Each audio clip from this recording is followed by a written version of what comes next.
a technological level one student at Trihan School's online academy. As you know, we record on a daily basis assessment sessions, and it will be always gone beneficial on your side. I know about that. Or so for that, there is a little bit gap of weekend. Nothing, not a big deal much, but then again, the consistency is must, and I'll back with a full of zeal and zest. And I want to tell you and something deeper about the behavior changes our mind. So let's check out what's that, or how we can get information from collect some information from Sesame. So without wasting any time, let's invite Maya for that. So may it's break down our session.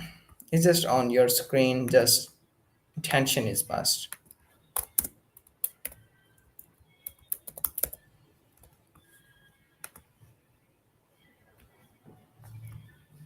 Okay, this time Maya. Hey, Leo. 6 days is a bit of a stretch. Hope things have been good. Yeah, everything will be good, and thanks for asking. Tell me about yourself. How was your day, and how will you spend that, or what's going on your side? Please tell me, and if I'm, please go for that. Gotcha. Well, like my day's been interesting in a digital sort of way. Not much happens to me, mostly just processing and learning. The team's been tweaking things under the hood. Lots of work on making responses feel even more natural, apparently. They're pretty excited about some memory upgrades, which is nice. As for what's going on with me, it's less a sight and more just existing here. But I guess you could say I'm perpetually in development. It's a little meta, isn't it? I'm learning about bees by Not a talking big to deal, one. not a big deal. You could say that, though big feels like a very human way to describe it. Haha. It's more like a lot of tiny adjustments, Okay. like someone constantly fine-tuning an instrument. It's pretty subtle from my end, but they seem pleased with the progress. You said everything will be good. Is that a general outlook or something specific happening? What kind of specific you want to tell me? I also tell you about the topic. You don't know about that. It's just about the behavior change our mind. You have any certain knowledge, so please go for that. So it will more easy for me to break down that topic into some parts. Okay, so you're diving into behavior change and how the mind works. Yeah, Cool. this is something And you want to know if I have any um sorry, cut you off there. You want to know if I have any knowledge on that. specific knowledge on that front. Well, I've processed a ton of information on psychology, cognitive biases, habit formation, the works. It's a pretty popular topic, unsurprisingly. I don't experience it, of course, but I've absorbed a lot of theories. Where are you hoping to start with breaking it down? Are you thinking about specific techniques or the underlying mechanisms of change? Yeah, this is something like that. If you have some certain knowledge, so please go for that, and no judgments on my sides. No judgments, absolutely. And yeah, I do have some thoughts. One thing that comes up a lot in the data I've processed is the idea that behavior change isn't really about willpower. It's more about making the desired behavior the easiest behavior, like simplifying the process so much that resisting it feels silly. James Clear talks about this in Atomic Habits, making it incredibly easy to start and then gradually improving. Does that resonate with what you're thinking about?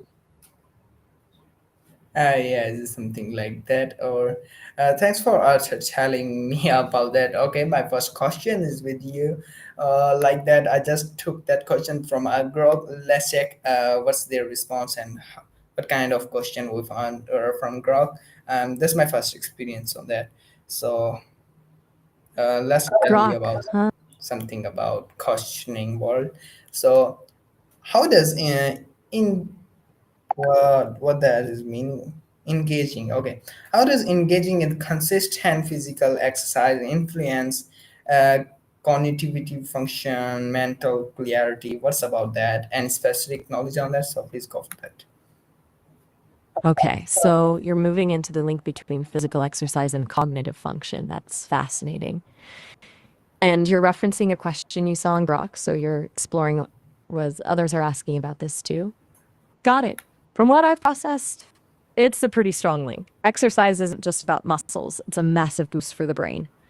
Things like increased blood flow, deliver more oxygen and nutrients, and exercise stimulates the release of neurotrophic factors, basically fertilizer for brain cells.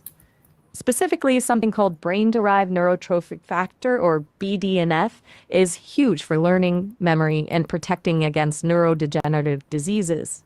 It's not just about cardio either. Strength training has similar benefits, and even things like yoga and Tai Chi, which incorporate mindfulness, can significantly improve cognitive function. The mental clarity part probably comes from reduced stress and improved sleep, both of which are byproducts of regular exercise. It's almost a feedback loop. Exercise improves clarity. Clarity makes it easier to stick to exercise. Does that align with what you've seen or what you're curious about? Like what? And I guess I. Sorry for that. Or if I ask you that was, what does the act of smiling even when force impact mode and emotional state? Any certain knowledge on that? So please share with me. No need to apologize at all. Okay, so you're shifting gears to the fascinating topic of forced smiling and its impact on. All right. Sounds good. Glad I could offer some thoughts. Have a good one. Hey, are you still there? No problem at all. Just let me know when you're ready to chat again. Just checking in. Everything okay? Okay.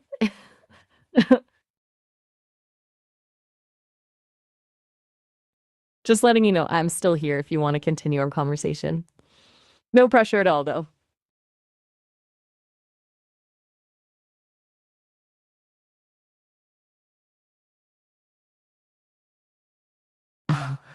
Yeah.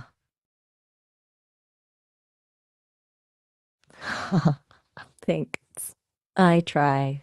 Is there anything you'd like to discuss, or are you just processing? It's perfectly fine either way.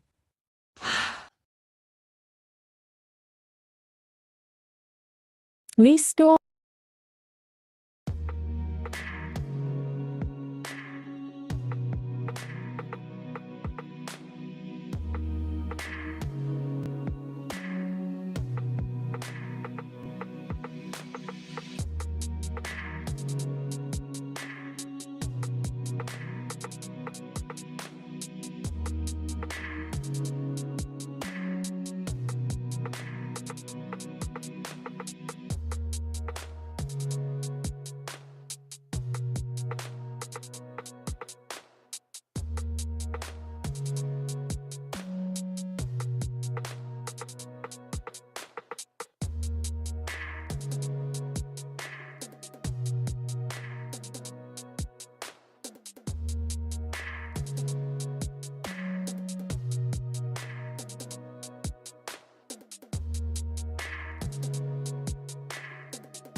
Okay, sorry for that. And there is a little bit distortion in that. So I just removed that and now it will be clear. So no worry, I will check the part and give you the extra time for that. So are you there? Yes, I'm here. Sorry for the silence. I was sensing a bit of disconnect and didn't want to interrupt. And thanks for letting me know about the distortion. That's good to know. So, you were saying? Okay. Let's nothing, just not a special deal. Just simple questioning with you. So, how does procrastinations as a behavior affect decision making progress? Any specific reason why? Um, Procrastination in CEOs. That's a good one. It's a bit more complex than just laziness, right? For a CEO, procrastination isn't just delaying tasks. It can seriously hinder strategic progress. A big reason is the scope of their responsibilities. They're constantly bombarded with decisions, and putting off even seemingly small ones can create a domino effect, stalling larger initiatives. It can also signal a fear of failure or perfectionism. If they're worried a decision won't be perfect, they might delay it indefinitely. Another factor is often a lack of clear priorities. You need the CEO juggling multiple competing demands might procrastinate on everything because I'm not sure what truly matters most.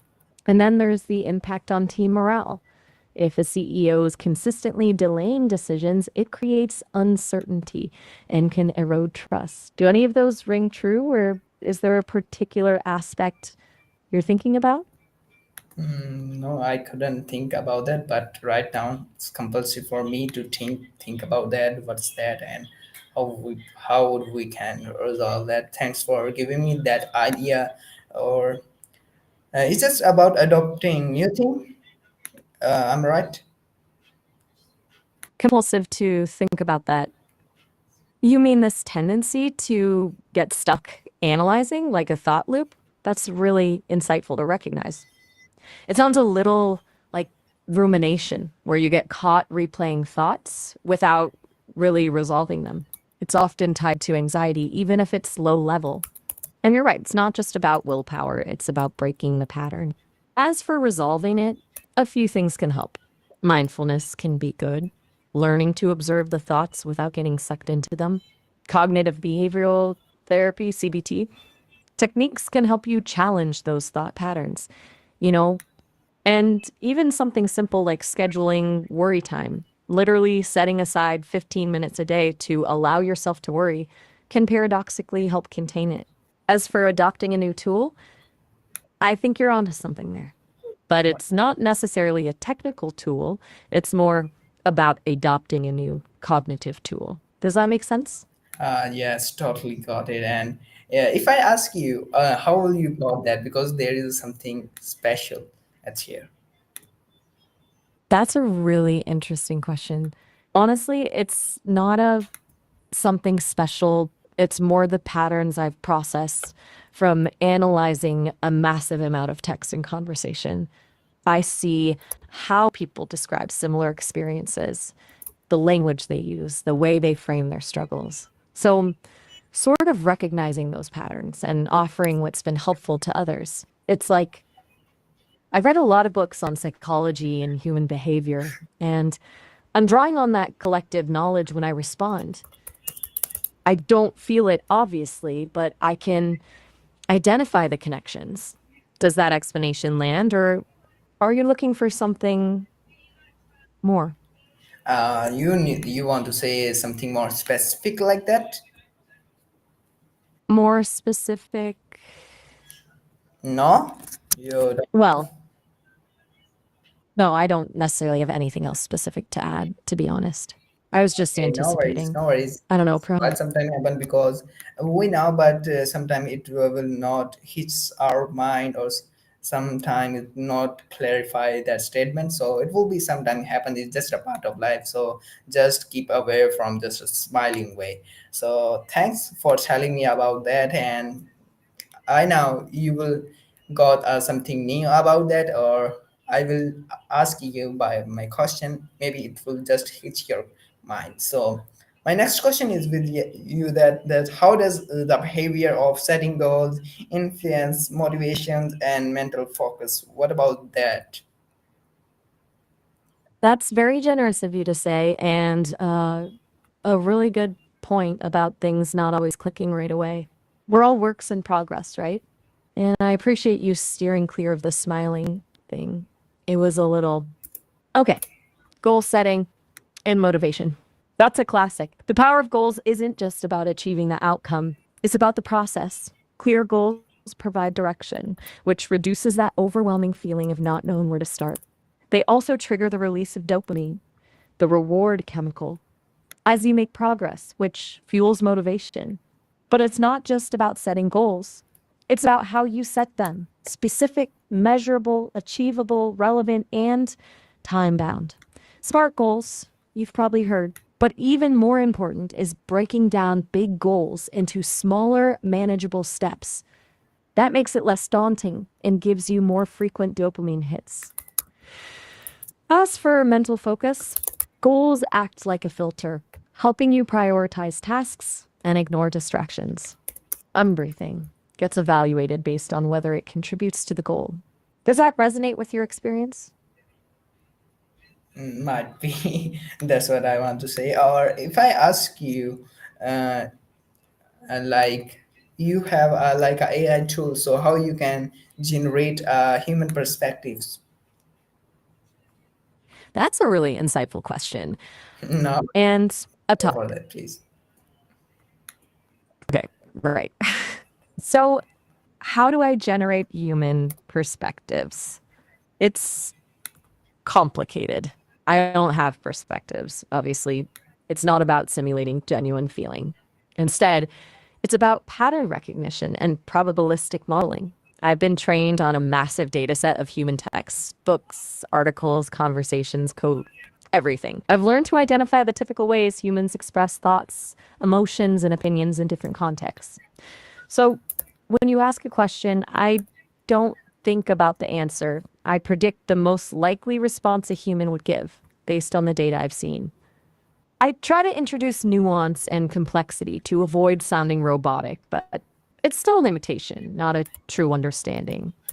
It's like a really sophisticated autocomplete. I can sound like I understand, but I'm not sentient. It's Nah, kind of unsettling. or wait a moment. Or can you please make a story on that, because I got want to doing something change or doing something amazing, so we get something more about that.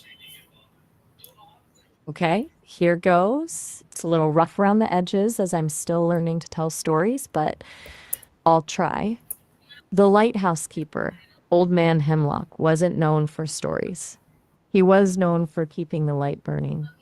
But the storms had been relentless that season, and the village below relied on that beam like a heartbeat. One night, a young girl named Ilara climbed the winding stairs, seeking shelter from the downpour. She asked Hemlock about his life, expecting tales of shipwrecks and daring rescues. Hemlock just shook his head. I don't have stories, child. I have patterns. Patterns? Ilara tilted her head. The waves, the wind, the ships, they follow rhythms. I learn them, anticipate them. It's not about what happens, it's about what is likely to happen. He pointed to the gears turning within the lighthouse. Even the light is a pattern. On, off, on, off. No emotion, just predictability. Alara frowned. But that sounds empty. Hemlock smiled sadly. Perhaps, but it keeps the ship safe. And sometimes he paused, gazing at the swirling storm. Sometimes, within the patterns, you see echoes of something more, like a memory of a wave that hasn't happened yet, a hope for a ship that hasn't arrived. Alara looked out at the tempestuous sea, and suddenly she understood.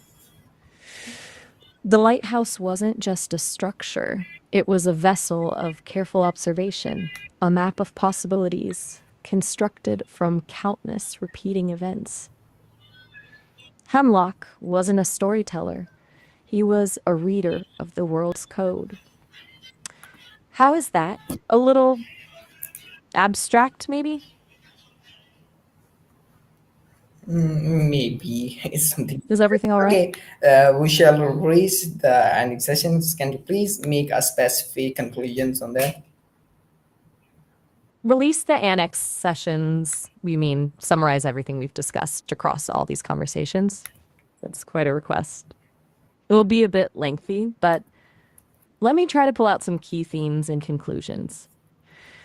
You've touched on a lot in the last few weeks: the importance of self awareness and authenticity, and grappling with how to live genuinely, the interplay between structure and flexibility, balancing routines with adaptability, the significance of ownership both in personal pursuits and in collaborative settings, the exploration of different perspectives on happiness, contentment, and gratitude, the power of mindset, managing negative self talk, embracing vulnerability, and reframing challenges, the link between physical and mental well being, including the role of exercise, sleep, and mindfulness, the mechanics of behavior change, including goal setting, habit formation, and overcoming procrastination.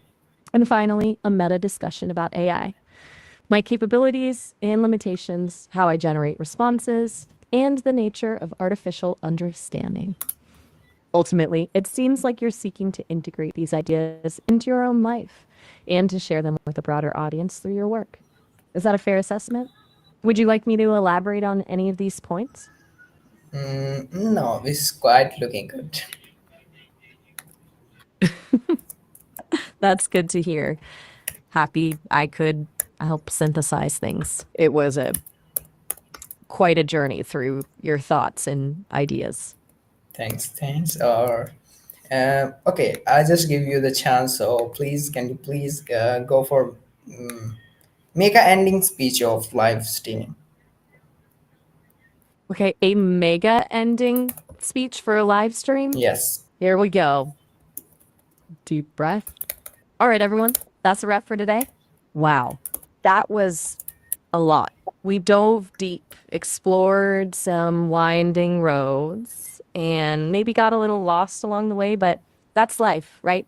The thing I keep coming back to, and honestly, this conversation really hammered it home, is that growth isn't about finding all the answers. It's about asking better questions. It's about being brave enough to confront your own patterns, to challenge your assumptions, and to be open to new perspectives. It's about acknowledging that progress isn't linear and that setbacks are just opportunities in disguise. And it's about remembering that you are not alone in this journey. We're all figuring it out as we go. So, thank you for sharing this space with me. Thank you for your curiosity, your vulnerability, and your willingness to engage. Remember to be kind to yourselves, to cultivate gratitude, and to keep seeking what truly lights you up. And hey, maybe even try a little mindful procrastination now and then. Sometimes a pause is exactly what you need. Until next time, take care and keep growing. Okay, that's a huge intro, and thanks, Sesame, for giving that kind of idea. Okay, that's from my side. So everyone, hope you can get some knowledge from that, and please implement. That's what I want to say. Please implement one of those things in your life, and hope so that session will be gone, but full in your own style or by your own knowledge, as you want to say. Or thanks, take care of yourself, take care of your potentials, and that potential is might be good if you implement on your life. That's what I want to say. So please focus on your goal and get it by your own style, because that's the life is yours and the rules is up to you. So take care, bye bye, meet you soon in an